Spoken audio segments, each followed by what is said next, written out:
Today on Riff Spirits in Gear, we compare a couple of 5150s.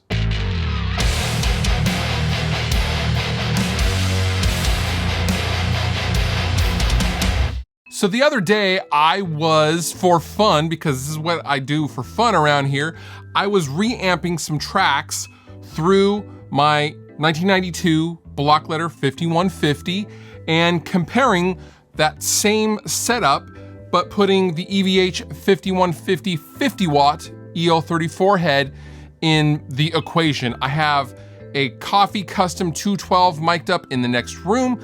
I have a JZ Microphones Vintage 11 condenser mic on the Vintage 30 and a very old Shure Beta 57 off axis in front of a Celestion Creamback. And I have the mic set up, dialed. I put each one of these amps at their ideal settings as I would choose them. And I put a Maxon OD0808 in front of them, and I also turned it off just to compare. And yeah, I was just doing that for fun. And you guys really wanted to see the results of that. So that is what this video is gonna be about. Now, if you wanna skip every bit of the technical stuff and just wanna hear it real quick, go down to these times right here, and you can just skip to those and just hear the differences and not know what you're hearing in context or anything like that. But if you wanna know what you're about to hear, let's continue. So we will experience these tracks 4 different ways. Each in a mix and each not in a mix, and then the same thing without the overdrive in front of the amp so you can hear them how they sound in their natural state. I will note that the EVH is very gained out. There's just so much gain. The gain is damn near off and it's still too much gain. I don't know why EVH did that. Seems like a bit of a design flaw as far as the pot value, the taper goes, because it's pretty unusable after about 2 or 3 at most. There's a lot of top end and it's much more modern and attacky sounding. It sits really well in a mix. Now for the 5150, the OG dad of all of the 5150 amps, I will note that it's a lot of bottom end, a lot of low mids. It sounds huge in a mix with or without an overdrive. There's lots of low end going on.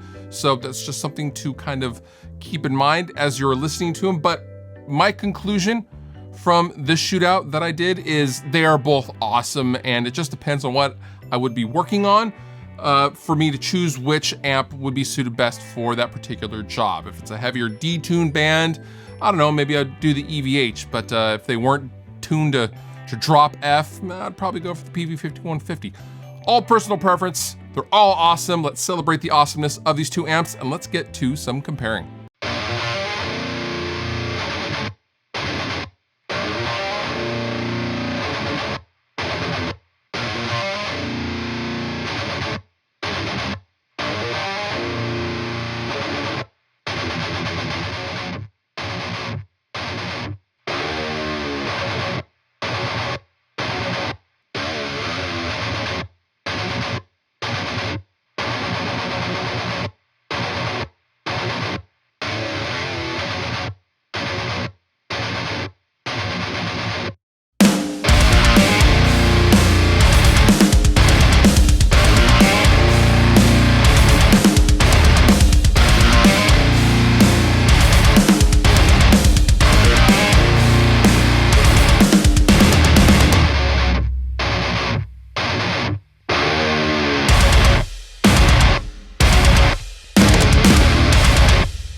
And that does it for the comparison. I hope you are able to take away something. I hope this video could help in any way if you're shopping for an amp or deciding what to pick for a particular recording tone or something like that. This was less about being super scientific and more about just having some fun and learning about two awesome amps that I own and love. I do love them both. They are different amps for different situations, I think. But overall, yeah, it's just a lot of good tones all around with either one of these amps, no matter which one you pick. All applicable links down below in the description. You've been wonderful. I've been Fluff. Thank you so much for watching, and I'll see you next time.